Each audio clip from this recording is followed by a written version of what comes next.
loot and plunder, such as cannot be consumed, destroy. Specific instructions. During the early weeks of autumn, Sheridan carried out these instructions with grim enthusiasm. This isn't even Sherman, this is Sheridan.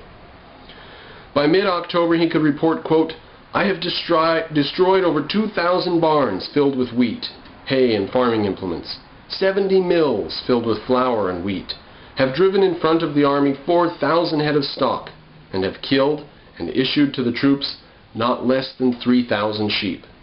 The people here are getting sick of the war."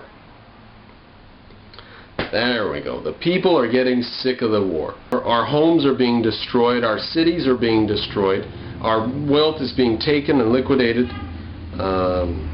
And let's have an end to this. We'll give up slavery. It's only the rich, like we saw earlier. It's a rich man's war and a poor man's battle. The poor men are fighting it for the rich men. And eventually the people in the South started saying, well, to hell with this. What are we fighting this for? Well, it's not like we had slaves anyway. Now, that final sentence that the people are getting sick of the war in Sheridan's dispatch, quote, alluded to a new element in the struggle, one that Grant had begun to see as early as 1862, but it required 2 more years to reach maturity. The war for the Union had become not only a war against slave aristocracy, so now the war is against the Southern people as such, even though it's the slaves that it's the slaveholders that the war is for. But for the North, now the war is against everybody in the South. Typical of this tough new mindset was Sherman's decision, shortly after his capture of Atlanta, to order the evacuation of its entire civilian population. When the city's mayor protested the inhumanity of this action, Sherman responded witheringly. Listen to this. Sherman says, "My orders are not designed to meet the humanities of the case, but to prepare for the future struggles. War is cruelty, and you cannot refine it. You might as well appeal against the thunderstorm as against these terrible hardships of war." Yeah, it's not humane. Now shut up and evacuate the city. Although Grant never came close to Sherman's desolating eloquence, his own orders, as well as his endorsement of Sherman, demonstrate that he felt exactly the same way. With his lines of communication secure, Hood spent October threatening the vulnerable Western and Atlantic Railroad that was Sherman's lifeline with the North. Sherman's pretty far in the deep South. He's got to keep supply lines up. Sherman's army spent several frustrating weeks fruitlessly chasing Hood's army as it bedeviled the tenuous Union supply line through the northern part of the state. The Federals, in effect, were having to fight twice for the same real estate. They already took Atlanta. They own it. It's theirs. And now they've got to fight again and again and again in battle after battle to defend the supply lines. Now remember, if they can't win this war with a smashing victory in the next 6 months, the presidential election might put someone in who will end it by giving peace to the South. So on the one hand, the South looks like it's basically defeated. And why would you go and do these terrible things like destroy all this wealth and barns and evacuate a city of innocent civilians and stuff when the South doesn't really have much of a fighting force left? The North, for all intents and purposes, seems like it's going to be victorious. But that was the point, is that it seems like it's going to be victorious, but who knows? Who knows if the South can hold out and the North elects some pansy who makes peace? That'll be that. Clearly some new solution must be found, and Sherman believed he knew what it was. He wanted to cut loose from the Western and Atlantic Railroad entirely, abandon Atlanta, and strike out for a new base on the coast. On October 9th, he wrote to Grant, "I propose that we break up the railroad from Chattanooga forward, and that we strike out with our wagons." He wants to destroy it. He wants to tear up the rails and just take his wagons and head on down to more southern cities. The mere occupation of Georgia, he argued, was useless given the hostile population. End quote from Sherman. But the utter destruction of its railroads, houses, and people will cripple their military resources. I can make the march and make Georgia howl. So we can't, they hate us. They're against us. The population's against the North. It's against the Northern cause. But we can cripple them.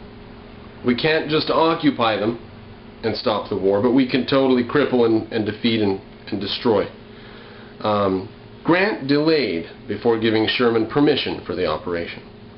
Noting that the Confederate leadership might send Hood's army to recover Middle Tennessee, so they're going to evacuate it, just go south, further south. And maybe Hood's going to come and take back Middle Tennessee, right? So he thought it best to eliminate Hood before doing anything else. Lincoln, for his part, confessed that Sherman's ideas made him anxious, if not actually fearful. That's what Lincoln said. But Sherman stuck to his guns. He could detach enough troops to protect Tennessee, he argued. And, in any event, the change of base could accomplish an important purpose in its own right. Quote from Sherman. So he says, I'll leave some troops behind to protect Tennessee in case Hood pulls something. Quote from Sherman.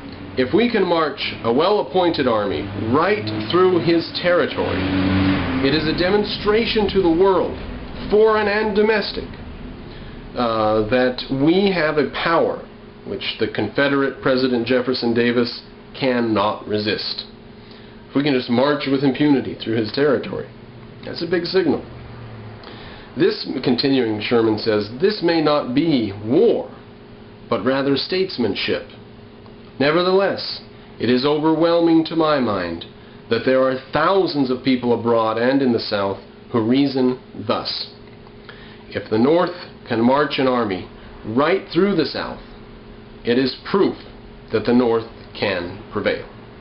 Eventually, Grant approved Sherman's proposal. Sherman sent 35,000 troops under George Thomas to defend Tennessee, then abandoned Atlanta after destroying everything that might support the Confederate war effort. On November 15th, advancing against almost no opposition, Sherman and 60,000 veterans, he took the best that he had, began to carve a 60-mile-wide swath across Georgia. Quote, "We had a gay old campaign," declared one of his men. "Destroyed all we could not eat, stole their niggers, burned their cotton and gins, spilled their sorghum, burned and twisted their railroads, and raised hell generally." Sounds like a grand old time. By Christmas Eve, 1864, Sherman had entered the city of Savannah on the Atlantic coast. In February 1865, he headed northward into the Carolinas, repeating on an even greater scale the pattern of his march to the sea. So the march to the sea wasn't even. First of all, we heard earlier Sheridan had some actions like that. And then Sherman's march to the sea wasn't even the big one, right? It happened in an even grander scale just after that. Ultimately, these marches, more than anything else, destroyed the Confederacy. They ruined Southern morale, smashed the remainder of the Confederate rail network, eliminated foodstuffs and war resources, and caused the destruction of thousands of Confederate soldiers who had resisted valiantly for years. Now, that is a tale of warfare to win. That is a tale of believing in your cause and saying, our cause is righteous, and anything we can do to bring it about, and the quicker we can do it to bring it about, is moral, and not only moral, but morally imperative. To let it drag out longer would have been immoral, especially on the fact that here the South had the possibility, maybe through the presidential election, of getting its own country. And then what of all these hundreds of thousands of lives lost? And then all of a sudden there's a slave country on our southern border. That would be despicable. So not only moral to do these things, but morally imperative to do these things when as quick as possible. Now, when we fight any other way, we disgrace every single person who is killed in the battle. If we go in to fight a fight, we should fight it to win. And General Sherman will be a namesake for a long, long time for fighting a battle to win ruthlessly, but morally.